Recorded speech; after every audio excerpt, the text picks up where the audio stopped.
Om Swastiastu. Assalamualaikum warahmatullahi wabarakatuh. Salam sejahtera bagi kita semua. Shalom, nama budaya, salam kebajikan. Nah, pada kesempatan kali ini saya akan melakukan uji praktikum mengenai uji makanan. Nah, sebelum itu izinkan saya untuk share screen terlebih dahulu.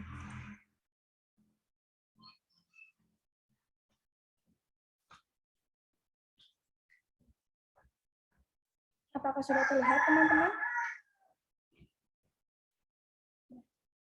Nah, di sini saya akan melakukan uji makanan untuk memenuhi tugas mata kuliah pendidikan IPA SD2, yakni dosen pengampu dari mata kuliah ini, Dr. IR Haji Rizda Amini, MP.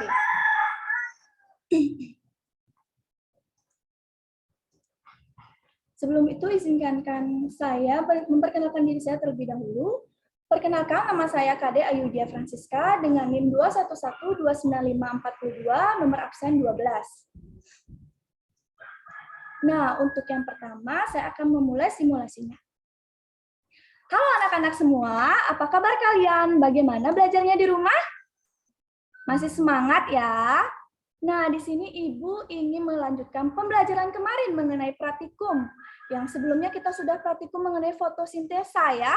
Iya, benar. Nah, hari ini kita akan belajar tentang apa saja sih zat-zat yang terdapat kandungan di dalam sebuah makanan.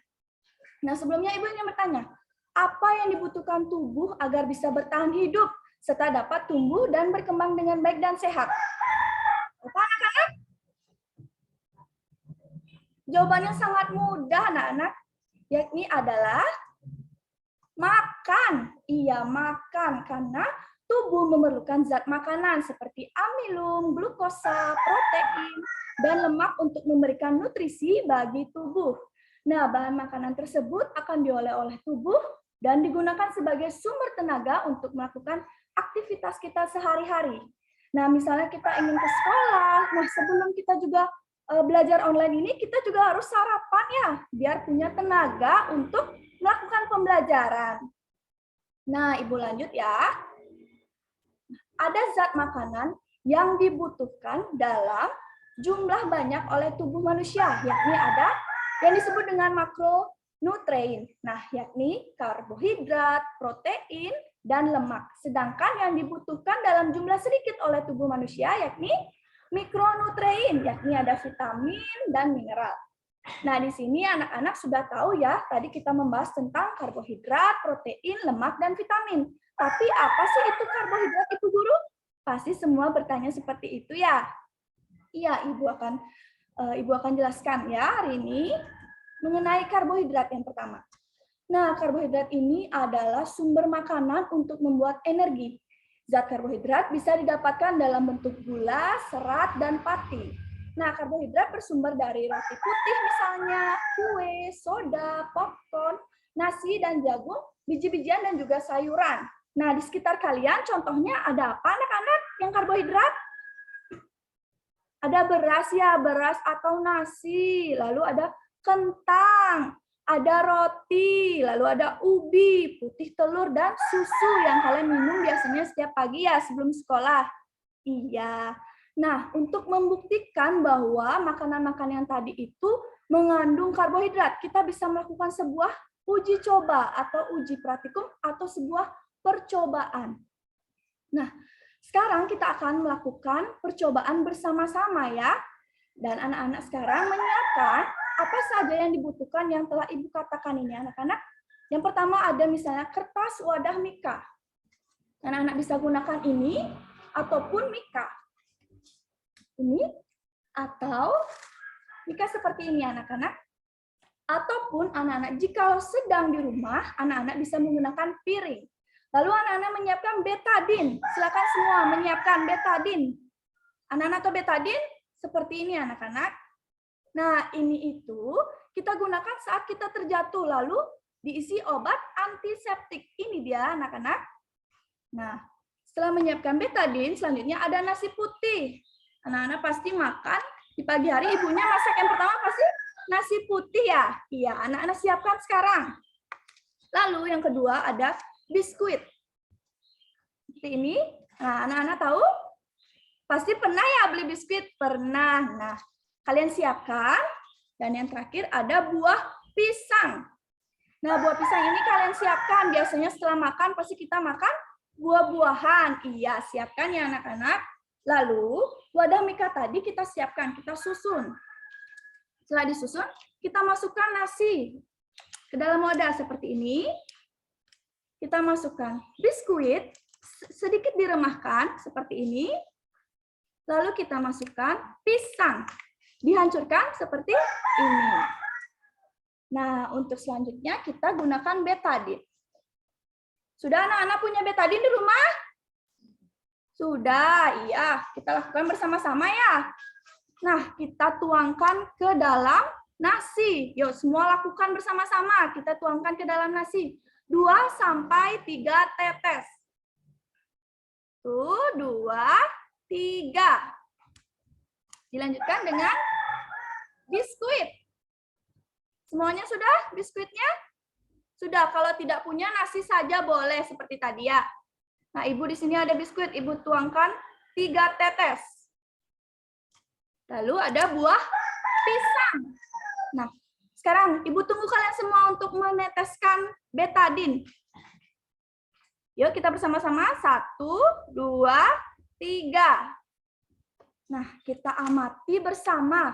Kita tunggu sampai 2-3 menit ya anak-anak.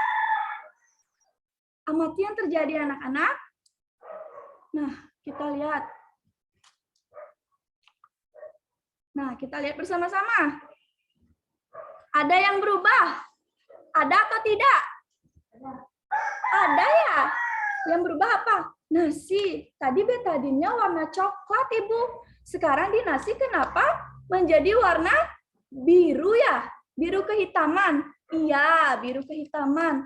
Lalu pada biskuit juga, Ibu, menjadi warna biru kehitaman. Biru tua. Iya, benar. Atau biasa kita sebut dengan biru dongker ya anak-anak ya? Iya. Nah, selanjutnya ada pisang. Tapi di pisang dia hanya berwarna merah kecoklatan, Ibu. Nah, apa anak-anak sudah perhatikan punya anak-anak di rumah? Sudah ya? Iya nih, seperti punya Ibu di sini. Perhatikan. Warnanya merah kecoklatan. Nah, apa yang terjadi anak-anak? Apa? Ada yang bisa jawab? Tidak, ya. Pasti kalian semua bingung. Kenapa berubah warna ya? Nah, sekarang Ibu jelaskan. Nah, hasil praktikum tadi, anak-anak menyebutkan nasinya menjadi biru kehitaman, Ibu. Iya, lalu pisangnya merah kecoklatan, Ibu. Iya, benar. Lalu biskuitnya biru kehitaman, Ibu. Iya, benar. Lalu apa sih yang menyebabkan perubahan warna makanan yang sebelumnya nasi yang misalnya berwarna putih menjadi warna biru kehitaman setelah ditetesi betadin? Kita bahas bersama-sama. Berdasarkan praktikum di atas mengenai uji makanan yang mengandung karbohidrat, dapat disimpulkan bahwa betadin ini digunakan menguji makanan tersebut karena mengandung iodin. Nah, makanan yang mengandung karbohidrat seperti nasi, biskuit, dan pisang itu akan berubah warnanya menjadi biru kehitaman disebabkan karena adanya reaksi antara amilum yang dikandung oleh nasi, pisang, dan biskuit dengan iodin yang dikandung oleh betadin. Iya, benar. Nah, itu dia yang menyebabkan perubahan warna dari nasi, biskuit, dan juga pisang. Nah, itu baru satu percobaan. Kita lanjut lagi. Ada makanan lain, Ibu? Apakah itu mengandung karbohidrat atau protein atau lemak? Ya, kita lanjut ya. Ada protein yang kedua. Ibu jelaskan dulu bahwa protein merupakan zat pembangun tubuh makhluk hidup. Tidak kalah penting dengan karbohidrat yang tadi ya. Iya, itu juga mengandung untuk zat pembangun pada hormon dan juga enzim. Nah, protein ini didapatkan dari misalnya ada telur, kacang almond, dada ayam, yogurt, oat, keju, susu, brokoli, daging yang tanpa lemak, ikan, dan udang. Iya, anak-anak di rumah memiliki apa di antara itu? Yang mudah saja anak-anak. Apa? Bisa menyebutkan? Telur, Ibu. Telur ya, telur sangat mudah. Lalu susu punya anak-anak di rumah? Punya ya? Punya. Tadi kalian juga bisa memakai pisang yang tadi. Pisang yang tadi jangan dibuang setelah praktikum. Kita masih bisa gunakan untuk praktikum selanjutnya. Kita langsung ke uji makanan protein. Nah, yang alat bahan yang kita gunakan adalah kertas atau wadah yang tadi. Dapat kalian juga gunakan piring di rumah atau sebuah mangkuk, lalu cuka makanan. Seperti ini bentuknya anak-anak. Coba tanya ibunya di rumah, Ibu ada cuka makanan atau tidak? Nah, disiapkan ya. Kita akan melakukan percobaan. Lalu yang kedua ada susu. Anak-anak bisa membeli susu yang sudah jadi seperti ini, siap saji, atau membeli susu bubuk, kalian seduh dulu dengan air hangat. Ya. Nah, yang terakhir tadi ada pisang. Buah pisang ini kalian gunakan setengah untuk praktikum karbohidrat tadi, setengah lagi untuk protein. Iya. Nah, kita lakukan bersama-sama kembali. Dibaca langkah-langkahnya dan dengarkan ibu dan kita lakukan bersama-sama. Siapkan alat dan bahan untuk melakukan praktikum. Masukkan masing-masing makanan tersebut pada kertas mika. Nah, seperti tadi, pada telur kita gunakan putih telurnya, susu, dan buah pisang. Nah, lalu kita teteskan cuka.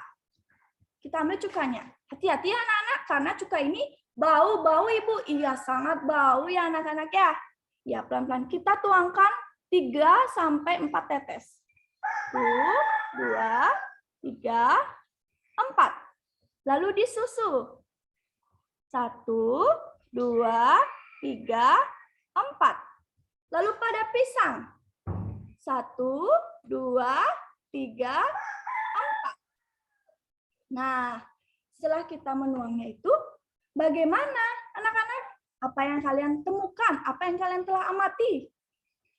Coba kita perhatikan pada putih telur. Ada apa sih, Ibu? Coba perhatikan lebih dekat lagi. Ibu mulai ada sebuah gumpalan. Masa anak-anak? Coba kalian cek punya kalian. Mana gumpalannya? Oh iya, gumpalan berwarna putih ya. Coba kalian semua tunjukkan. Mana gumpalannya? Ada gumpalan atau tidak? Ada ya? Ada. Kalau kurang dan tidak ada gumpalan, itu artinya putih telur kalian terlalu banyak dan cukanya kurang. Kalian bisa tetesi cuka lagi. Ya, selanjutnya ada susu. Nah, susunya menjadi gelembung seperti ini, Bu. Itu bukan gelembung, itu sebuah gumpalan dari susunya. Apa kalian anak-anak bisa lihat? Jika tidak, kalian lihat punya kalian masing-masing. Pasti ada gumpalannya. Iya, itu ada gumpalan dari kandungan susu tersebut. Lalu pisang. Ibu, pisangnya ada sebuah gumpalan di atasnya seperti balon. Balon-balon itu menggumpal dari buah pisangnya, anak-anak. Tapi sedikit ya anak-anak. Nah, apa sih yang terjadi dengan uji makanan protein tadi yang telah kita lakukan? Nah, kita lanjut ya. Hasil praktikumnya pisang tadi ada sedikit gumpalan ya anak-anak. Iya, tapi beberapa orang jika melakukan ini tidak ada gumpalan sama sekali anak-anak, tapi terdapat ada gumpalan sedikit karena ini mengandung sedikit protein dan juga sedikit karbohidrat, hanya 3-5 gram. Nah, putih telur. Tadi ada gumpalan? Ada, terbentuknya gumpalan. Lalu ada susu? Gumpalan juga anak-anak. Nah, itu dia. Kesimpulan yang bisa kita ambil adalah uji coba makanan mengandung protein dapat disimpulkan bahwa makanan yang memiliki kandungan protein akan membentuk gumpalan jika ditetesi oleh cuka. Hal ini dikarenakan makanan yang mengandung asam terlebih bertemu dengan protein akan terjadi koagulasi atau yang disebut dengan penggumpalan. Oleh karena itu, pada makanan yang mengandung protein tadi seperti putih telur, susu, tapi pisang hanya sedikit, kita simpulkan bahwa pisang ini tidak mengandung gumpalan ya anak-anak. Iya, kita fokus pada putih telur dan susu. Nah, itu mengandung zat atau jenis makanan ke dalam mengandung protein. Iya, protein. Oke, kita lanjut yang ketiga ya, ada lemak. Nah, bagaimana cara kita mengukur lemak? Protein itu kita bisa lihat bahwa lemak itu ada pada daging. Lalu ada pada minyak. Iya, minyak goreng ya. Iya, coba kita buktikan. Apakah benar Ibu minyak goreng itu ada lemaknya? Kita bisa ambil kertas sampul. Anak-anak punya kertas sampul di rumah? Ya, siapkan ya. Kita akan lakukan percobaan bersama-sama. Siapkan semuanya kertas sampulnya. Atau boleh kertas roti, atau boleh kertas buram ya.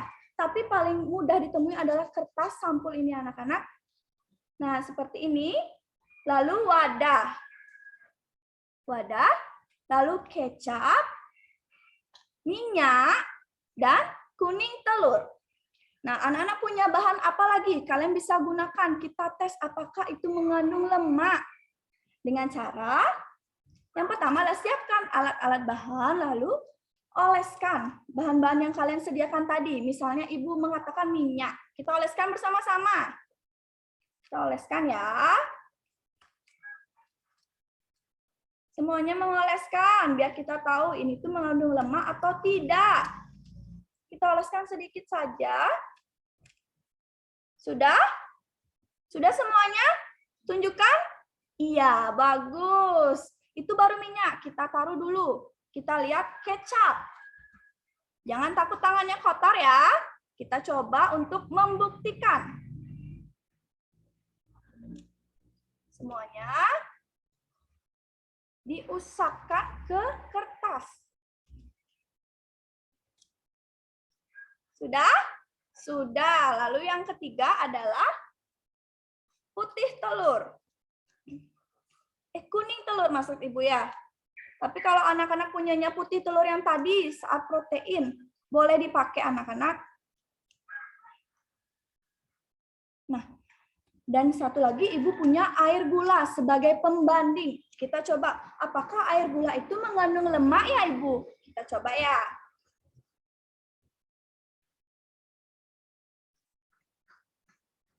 Sudah dioleskan semuanya?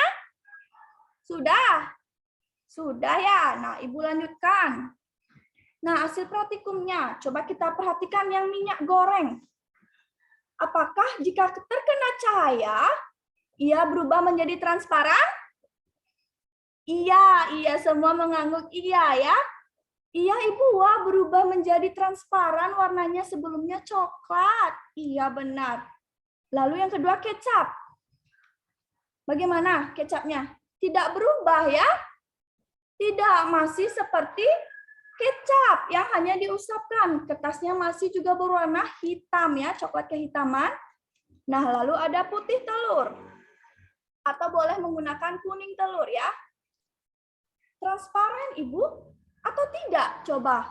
Transparan ya. Berubah seperti minyak tadi. Semua sudah mencobanya?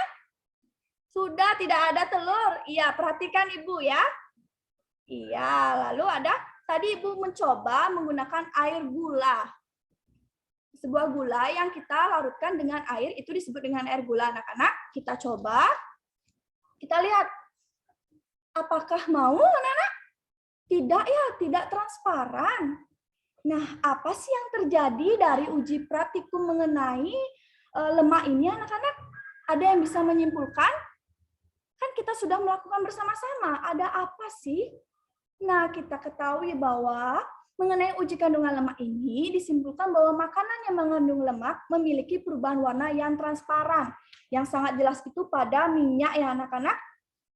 Nah, beberapa makanan yang telah dioleskan pada kertas buram atau kertas sampul ini warnanya tidak akan berubah menjadi transparan seperti kecap ya, karena makanan itu tidak mengandung senyawa